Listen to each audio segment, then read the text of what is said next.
ಒಬ್ಬರು ಮಹಾಜ್ಞಾನಿಗಳು ಇನ್ನೊಬ್ಬ ವಿದ್ವಾಂಸರಿಗೆ ಆಹ್ವಾನ ಕೊಡ್ತಾರೆ, ವಾಕ್ಯಾರ್ಥಕ್ಕೆ ಬರಬೇಕು ಅಂತ.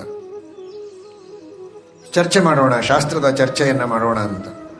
ಆಗ ಪಂಡಿತರು ಹೇಳಿ ಕಳಿಸ್ತಾರೆ, ಚರ್ಚೆಗೆ ನನ್ನನ್ನು ಕರೆಯಬೇಕಾಗಿದ್ದರೆ ಸ್ಟೇಟಸ್ಸು ಈಕ್ವಲ್ ಆಗಿರಬೇಕು. ನಾವು ಒಬ್ಬ ರಾಜರ ಗುರುಗಳು, ರಾಜಗುರುಗಳಾದದ್ದರಿಂದ ನಮ್ಮ ಮರ್ಯಾದೆ ಬಹಳ ದೊಡ್ಡದಾಗಿದೆ. ನೀವು ನಿಮ್ಮ ಮನೆಯಲ್ಲಿ ಇದ್ದುಕೊಂಡು ಏನೋ 4 ಗ್ರಂಥಗಳನ್ನು ಓದಿಕೊಂಡಿರಬಹುದು, ಆದರೆ ರಾಜಗುರುಗಳಾದ ನಮ್ಮ ಜೊತೆಗೆ ಚರ್ಚೆ ಮಾಡುವ, ಶಾಸ್ತ್ರ ವಿಚಾರವನ್ನು ಮಾಡುವಂತಹ ಸ್ಟೇಟಸ್ ನಿಮಗಿಲ್ಲ. ಯಯೋರೇವ ಸಮಂವಿತ್ತಂ ಯಯೋರೇವ ಸಮನ್ವಯ ತಯೋರ್ ವಿವಾದ ಮೈತ್ರೀಚ. ಗೆಳೆತನ ಈಕ್ವಲ್ ಸ್ಟೇಟಸ್ಸಿನಲ್ಲಿಯೇ ಇರಬೇಕು. ವಿವಾದ ಮಾಡಬೇಕಾದರೂ ಸ್ಟೇಟಸ್ ಈಕ್ವಲ್ ಆಗಿರಬೇಕು. ನಮ್ಮ ಜೊತೆಗೆ ವಿವಾದ ಮಾಡುವುದಕ್ಕೂ ನಿಮಗೆ ಅರ್ಹತೆ ಇಲ್ಲ ಅಂತ. ಇದನ್ನ ನೋಡಿದ ಆಹ್ವಾನ ಕೊಟ್ಟ ವಿದ್ವಾಂಸರಿಗೆ ಮನಸ್ಸಿಗೆ ಬಹಳ ನೋವಾಗಿ ಅವರು ಉತ್ತರ ಕೊಟ್ಟರು.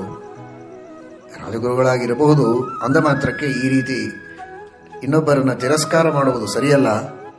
ಅದಕ್ಕೆ ಅವರು ಕೊಟ್ಟ ಉತ್ತರ, ನಮ್ಮ ರಾಜ ಬಹಳ ದೊಡ್ಡವನಿದ್ದಾನೆ, ನೀವು ರಾಜಗುರುಗಳಾಗಿರಬಹುದು, ಆದರೆ ನಾವು ಯಾವ ರಾಜರ ಕಾಲು ಹಿಡಿದಿದ್ದೇವಲ್ಲ ಆ ರಾಜ ಬಹಳ ದೊಡ್ಡ ರಾಜ ಅವನು.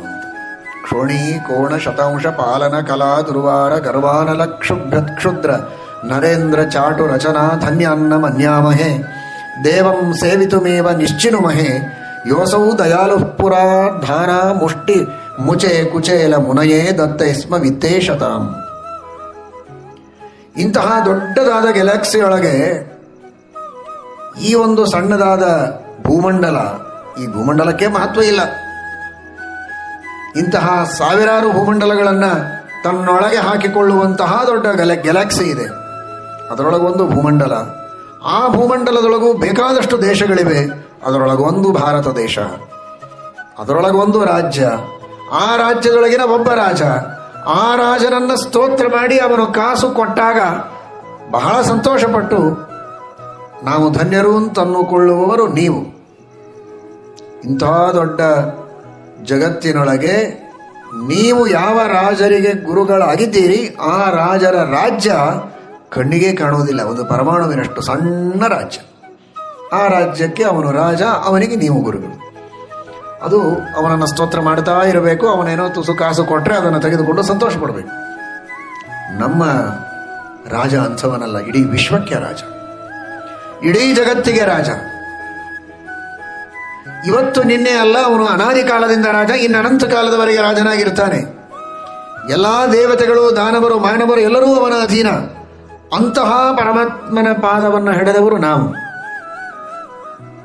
ನೀವು ಅಖಂಡ ಸ್ತೋತ್ರ ಮಾಡಿದರೆ ಮನಸ್ಸಿಗೆ ಬಂದಾಗ ಒಂದು ಕಾಸು ಎಸೀತಾನೆ. ನಮ್ಮ ರಾಜ ಹಾಗಲ್ಲ. ಒಂದು ಮುಷ್ಟಿ ಅವಲಕ್ಕಿಯನ್ನು ಹರಕ ಬಟ್ಟೆಯಲ್ಲಿ ಕೊಟ್ಟ ಸುಧಾಮನಿಗೆ ಅಷ್ಟೈಶ್ವರ್ಯಗಳನ್ನೇ ಕೊಟ್ಟು ಅವನನ್ನು ಸಂತೋಷಪಡಿಸಿದವ. ಕೇಳಿದ್ದನ್ನೆಲ್ಲ ಕೊಟ್ಟವ, ಕೇಳಿದ್ದನ್ನೆಲ್ಲ, ಕೇಳದೇ ಇದ್ದದ್ದನ್ನು ಕೊಟ್ಟು ಅವನನ್ನು ಉದ್ಧಾರ ಮಾಡಿದವ ನಮ್ಮ ದೊರೆ. ಆ ದೊರೆ ನಮಗಿರುವಾಗ ಯಾವುದೋ ಒಬ್ಬ ದೊರೆಯನ್ನ ಅನುಸರಣೆ ಮಾಡುವ ನಿಮ್ಮಂಥವರ ಜೊತೆಗೆ ಮಾತನಾಡುವುದಕ್ಕೆ ನಮಗೆ ಸ್ಟೇಟಸ್ ಸರಿಯಾಗೋದಿಲ್ಲ ಅಂತ ಅವರು ಉತ್ತರ ಕೊಟ್ಟರು.